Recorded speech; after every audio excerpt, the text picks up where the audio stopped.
নমস্কাৰ বন্ধু বান্ধৱীসকল, সপোন সাগৰলৈ স্বাগতম জনাইছোঁ আপোনালোকক। আজি মই আপোনালোকৰ ওচৰত আলোচনা কৰিবলৈ ওলাইছোঁ সপোনত অগ্নি দেখা বা জুই দেখা।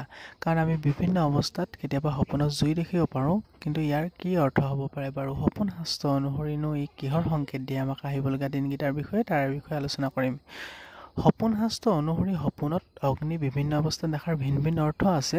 যদি আপুনি কেনেবাকৈ খুব বেছিকৈ জ্বলি থকা অগ্নি দেখে বা জুই দেখে, তেতিয়াহ'লে এইটো এটা বহুত ডাঙৰ সপোন হয় আৰু বহুত ভাল সপোন হয়। এনেকুৱা সপোন দেখিলে আপুনি গম পাব যে অগ্নি দেৱতা আপোনাৰ ওপৰত সন্তুষ্ট হৈছে, বা যিহেতু আমাৰ সকলো কামত, পবিত্ৰ কামত যিহেতু আমাৰ জুইৰ প্ৰয়োজন হয়, যিহেতু ক্ষেত্ৰত চাকি বন্তি জ্বলাই আমি যেনেধৰণে ভগৱানক প্ৰাৰ্থনা কৰোঁ বা ভগৱানক কিবা বস্তু বিচাৰোঁ, ঠিক তেনেধৰণে যদি আপোনালোকে জ্বলি থকা খুব বেছিকৈ দেখে, তেতিয়াহ'লে এইটো আপোনাৰ মনৰ আশা পূৰণ হোৱা ই এটা সংকেত হয়।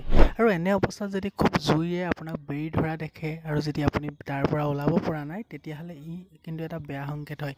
ইয়াৰ দ্বাৰা আপুনি বুজিব যে আপোনাৰ ওচৰে পাছৰে বা আপোনাৰ ঘৰৰ ওচৰে পাছৰে বা আপোনাৰ কোনোবা গোপন শত্ৰুৱে আপোনাক আঘাত কৰিব পাৰে বা আপোনাৰ ওচৰে পাছৰে আপোনাক কিবা বিপদত পেলাব পাৰে। সেয়ে এনেকুৱা সপোন দেখিলে অলপ সাৱধান থাকিব। আৰু যদি তেনে অৱস্থাত যদি জুই লাগি আছে আৰু জুইৰ পৰা বাচি আহিছে বা জুই আপুনি নুমুৱাইছে, তেনেকুৱা সপোনো কিন্তু এটা বহুত ভাল সপোন হয়। এনেকুৱা সপোন দেখিলে আপুনি আহিবলগীয়া দিনকেইটাত যি বাধা বিঘিনি আপোনাৰ ওচৰলৈ আহে, সেই বাধা আপুনি নেওচি পেলাই আগবাঢ়ি যাব পাৰিব, আপুনি ছাকচেছ পথত আগবাঢ়ি যাব পাৰিব। ইয়াৰ ই সংকেত দিয়ে। গতিকে সপোনত আপোনালোকে জুই কি অৱস্থা দেখিছে মোক কমেণ্ট কৰি জনাব পাৰে। আজি এই 3টা অৱস্থাৰ কথা ক'লোঁ। গতিকে কি অৱস্থা কেনেধৰণে জনাইছে আপোনালোকে মোক কমেণ্ট কৰিব, মই সেই কমেণ্টৰ উত্তৰ দিবলৈ চেষ্টা কৰিম। আজিলৈ ইমানে আছিলে, ধন্যবাদ।